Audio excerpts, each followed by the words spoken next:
കല്യാണിയുടെ വിശപ്പ് മാറി. കല്യാണി പതുക്കെ ഇനി കളിക്കാമെന്ന് വിചാരിക്കുകയെന്നേ. അതിലേക്ക് കണ്ടോ,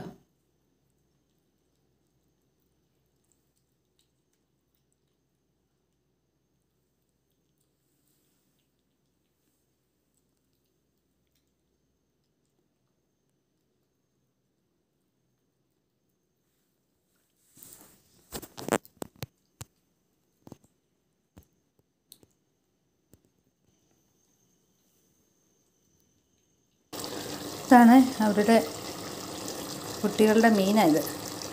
ഇതുണ്ടത്. ഇനിയിപ്പം ഞാനിത് ഫ്രിഡ്ജിലെടുത്ത് തണുത്ത കഴിയുമ്പോൾ ഫ്രിഡ്ജിലെടുത്ത് വെക്കും.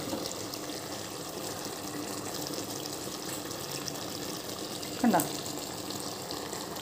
അവരുടെ മീനാണ്. ഇത് തണുത്ത് കഴിയുമ്പോൾ ഇനി ഫ്രിഡ്ജിലാക്കിയിട്ട് തണുപ്പ് മാറ്റി അവർക്ക് കൊടുക്കും.